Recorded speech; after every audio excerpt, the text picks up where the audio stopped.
Salut à tous et bienvenue devant ce tas de bordel pour vous présenter cette fois-ci... Oh, c'est trop tard, il faut la rallumer. Alors vous voyez, quand on la laisse s'allumer normalement, vous avez le système normal, que j'ai d'ailleurs profité pour mettre un petit peu à jour, pour installer de nouveaux émulateurs, etc., etc. Donc ça fonctionne un petit peu mieux. D'ailleurs, tiens, on peut peut-être montrer quelques trucs que j'ai ajoutés dans les jeux natifs. Donc, ah oui, il y a l'overclock notamment, que je sais pas pourquoi, mais ça fait planter la machine, donc ça doit pas fonctionner très bien. C'est vrai? Ouais, je t'assure, hein, quand ça plante, normalement, c'est que ça marche pas. Hein.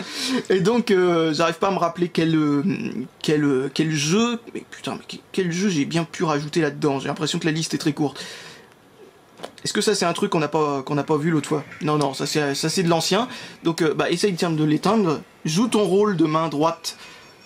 Jaune. Jaune. De main jaune. Voilà. C'est presque un jeu, le main jaune. Attends, rallume pas encore. Vas-y, bon, voilà. Alors, quand on maintient Select pendant le démarrage, au tout début du démarrage, hop, on peut relâcher Select, hein, au lieu que ça fasse des trucs à la con. Et donc, alors, oui, bien entendu, il faut que la carte SD contienne une image de Linux dedans. Bon, il faut aller la chercher, bien entendu, sur un site internet consacré à ça. Et comme vous voyez, paf, nous sommes sur une interface complètement différente. Je te laisse encore jouer ton rôle. Ouais, paf Linux, mais bon, c'est pas Linux tel qu'on a l'habitude de voir. Hein. C'est vraiment... en gros, ça ressemble à ce qu'il peut y avoir sur la GP2X. La GP2X. Si on connaît, ou si on connaît pas. Alors, peux-tu appuyer sur le petit bouton ici? Alors là, nous avons des émulateurs, mais que nous allons pas montrer parce que... Oh, si, on va vous montrer quand même un truc rigolo. Allez, vas-y, montre-nous cet émulateur. Oh, il est bien cet émulateur. Il marche pas. Oui, il marche super bien. Donc, je les ai pas testés, faut dire, hein, parce que je m'en fous un petit peu. Et donc, attends, je vais revenir là. Donc, dans les applications, j'ai mis quelques trucs. Il n'y a pas de Wi-Fi là-dedans, donc oubliez toute fonction du genre relever vos emails automatiquement, avoir ce petit machin sur le côté pour relever ses emails. Ça ne marchera pas. Pareil pour Internet et compagnie, comme tu dis. Hein. Par contre, on peut peut-être s'amuser à essayer de lire des e-books, regarder des images. Je vois pas pourquoi on ferait ça. Lire des vidéos, non, pas avec Dingux, hein. Personne s'est amusé à faire ça. Par contre, il y a un petit jukebox pour lire de la musique. Bon, je sais pas pourquoi vous voudriez faire ça. Allez, fais-nous aller là-bas.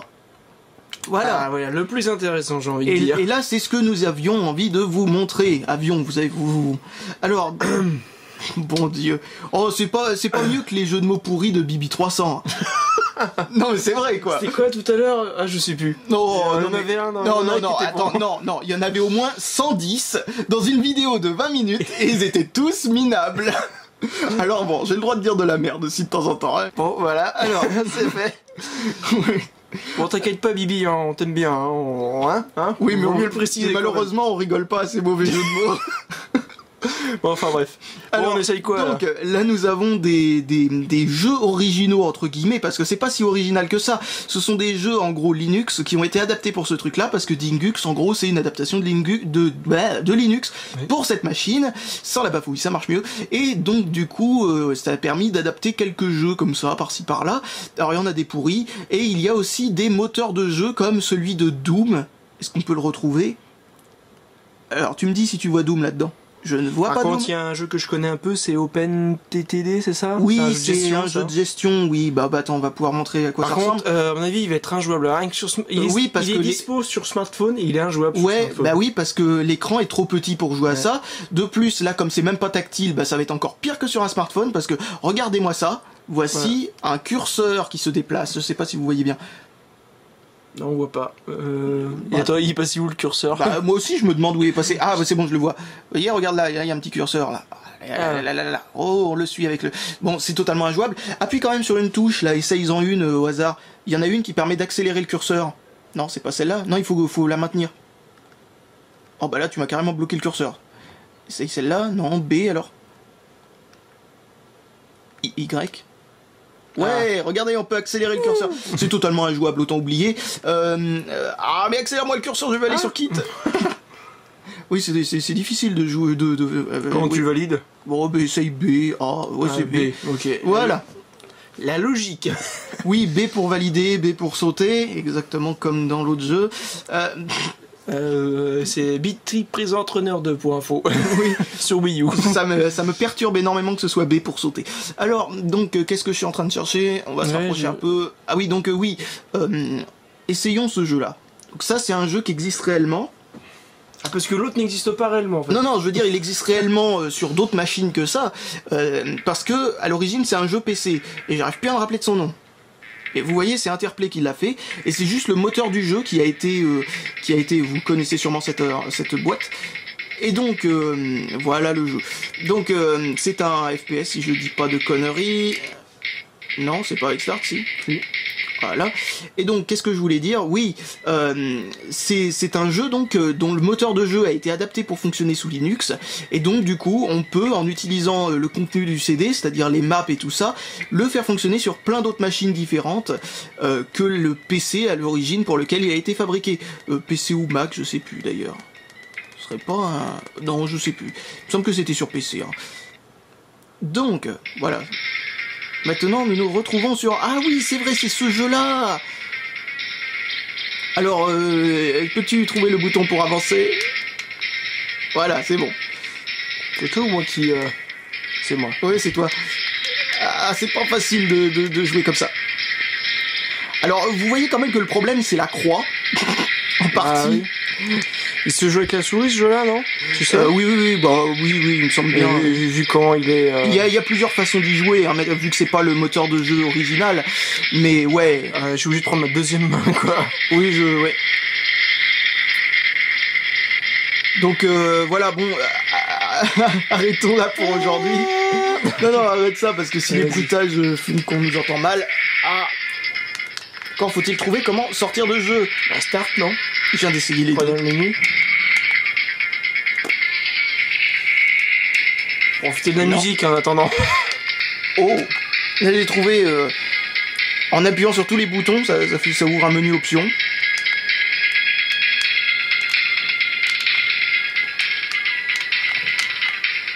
Alors là, ça ouvre un truc de sauvegarde. Youpi. Hop, bonsoir. Comment qu'on fait pour se débarrasser de ça? Voilà. Alors ce jeu, il a une fonction record démo qui permet de pouvoir enregistrer sa partie entre guillemets. Donc c'est de ramer là-dessus, non? T'as pas essayé? Bah ça permet juste de faire en gros un script automatique et donc du coup ça enregistre ta partie et ça la met dans la démo du jeu au début, à la place de la démo d'origine. Et oh merde. Ah donc si tu fais de la merde? Oui, tu peux mettre ta merde en démo quoi. Et c'est génial parce qu'en gros ça permettait en gros de faire avant l'heure comme ça des concours où on enregistrait sa partie et on la montrait. Ah oui d'accord, ah oui c'est pas mal. Bah ouais, c'était un truc qu'on voyait rarement. Bon, alors retour à Dingus. Alors revenons dans les jeux. Alors donc il n'y a pas grand chose à vous dire de spécial là-dessus, on va essayer ça, à part que l'on peut utiliser comme ça des jeux que l'on peut trouver sur n'importe quelle distribution Linux hein, de toute façon, hein, donc il n'y a pas franchement d'avantage. Press left. Ah oui d'accord. Moi je lis. Non d'accord, non mais j'ai compris. Fallait d'abord faire gauche puis droite pour pouvoir valider ce truc là, je sais pas pourquoi. Ouais. C'est quoi ça? Qu'est-ce que c'est que ce bordel? C'est quoi ce truc? Alors, si je me rappelle bien de ce que c'est... Ah mais ça doit être le clone libre de Barbie, non? Non. Allez, vas-y, fais ça, c'est... La montagne de Gros A. Non mais sérieux, c'est quoi ce jeu? Ah, tu connais pas, c'est normalement une sorte de clone de Super Mario qui était sorti à une époque sur Amiga, totalement illégalement, et ça c'est sa suite en fait et c'est un truc qui avait fait un tabac et Nintendo avait réussi à le faire interdire. Je crois qu'il va falloir que tu cours. Alors c'est pas la touche de course visiblement mais c'est peut-être ça. Y a pas de touche de course? Non, on dirait pas. Bon bah continuons à avoir des trucs jusqu'à ce qu'on trouve peut-être un power-up. Il doit y avoir une touche de course, hein, franchement. Ouais, là c'est passé de justesse là. Bien caché l'ennemi. Oh, heureusement qu'on a de la vie. Donc, tiens, ça je savais pas que c'était. Bon bah on essaie autre chose. Oui. Donc qu'est-ce que je disais? Oui, donc tous ces jeux, on peut les retrouver sur n'importe quelle distribution Linux, donc vous n'avez pas forcément besoin de trouver une Dingo, à tes souhaits, camarade, juste à côté. Ouais, camarade. Qu'est-ce que je disais? Oui, donc il n'y a pas forcément besoin d'acheter une Dingo pour faire ça, hein, si vous... Oh tiens, Marathon, c'est ça le FPS dont je parlais juste avant. Donc, parce que j'ai confondu l'un des deux. Et donc là, tiens, un des trucs peut-être les plus intéressants qu'on peut trouver comme jeu libre, en espérant qu'il fonctionne bien sur la Dingo, parce que je me rappelle plus. Et donc, c'est une sorte de shooter, vous allez voir, qui est assez sympatoche. Et, ah oui, on peut aussi jouer à Super Mario World dans cette machine. Ah, ça c'est bien en plus. Hein, oui, il est bien, ouais. Mais bon, vaut mieux l'utiliser en homebrew sur la... Ça se joue dans ce sens-là. Sur la... Ah non, ça se joue pas dans ce sens-là? Non. Bon, alors pourquoi il y a les vies qui sont écrites dans le mauvais sens? Je sais pas, ouais. Ah, je me rappelais plus de ce détail. Putain, comme quoi j'ai la mémoire sélective. Ça fait pourtant pas si longtemps. Mais par contre, ouais, c'est l'interface est dans ce sens-là. Bah oui, c'est ce que je disais, ouais, l'interface est dans ce sens-là. Bon, à la limite, c'est peut-être fait pour se jouer dans ce sens. Hein. En même temps, c'est tellement abstrait, on peut le jouer dans n'importe quel sens. Ouais, effectivement. Alors, c'est un petit shooter vraiment sympa. Hein. Si vous connaissez pas ce truc-là, cherchez-le, ça existe aussi pour Windows. Hein. C'est quoi le nom? Noise2za. Si vous voulez savoir comment ça s'écrit, je vais le mettre sur l'écran parce que c'est n'importe quoi. Et c'est fait par Kentacho, c'est quelqu'un qui a fait aussi, comment ça s'appelait déjà, merde, comment il s'appelle ce jeu là qui est ressorti en vrai à une époque En vrai, à une époque. Oui, qui est ressorti sur Wii ou je sais plus quelle machine. Mince, je suis crevé. Comment il s'appelle ce jeu? C'est un truc là où on récupère des morceaux des autres avions pour se protéger. Là, comment ça s'appelle? Alors là. Tumiki Fighter ou un truc comme ça, ça te dit rien? Ah, ça me dit rien du tout. Ah mince, bah merde, je croyais que c'était toi qui m'avais dit pourtant qu'ils avaient décidé de le sortir en payant. Alors il me semble qu'il doit y avoir une version de ScumVM pour ce truc là aussi, hein. Bon, en fin de compte, vous voyez cette machine, on peut se dire à premier abord qu'avec le hacking et tout ça, elle peut devenir plus intéressante et tout ça, mais franchement, à peine quoi. Alors, surtout qu'en plus, il y a plein de problèmes d'incompatibilité, comme vous venez de le voir. Ça c'est le port de Quake 2, qui est censé fonctionner, hein. Parce que j'ai foutu tout ce qu'il faut, les maps et tout, et normalement ça devrait fonctionner, mais non. Tiens, on va revenir sur émulateur, encore une fois. On va prendre un émulateur au hasard, Super NES, il a même un joli logo. Non, tu peux toujours oublier. Et donc, un dernier truc à vous montrer. T'es pas obligé de... Ah, si, ça, ouais, c'est juste un indicateur de batterie, c'est magnifique. Hein. Oui, mais il marche. Ah, il marche. Mais tu vas voir, il ne marche plus quand on met cette deuxième carte SD qui contient une nouvelle version de Dingux, qui est en gros une version... comment on peut appeler ça? Mis à jour, plus ou moins, enfin bon. Donc, comment on fait pour sortir, comme ça, voilà. Alors, je vais vous montrer comment on éteint Dingux. Hop, vous allez dans options quoi et power off et hop ça s'éteint. Et là on va changer de carte SD, tac, on enlève celle-là, on va mettre celle-là. Attendez 2 secondes, voilà, hop, on la met là-dedans, on y arrive comme il faut. Ah bon Dieu, pourquoi ont-ils choisi le format mini SD? Bon, non, je la mets à l'envers, ça risque pas de marcher. C'est ce que j'étais en train de me dire, mais... il me laisse patauger dans la merde, lui, il est gentil. Bon, allez, hop, on maintient, on appuie. On attend, et là vous voyez que le logo est complètement différent. Il y a marqué Open Dingux.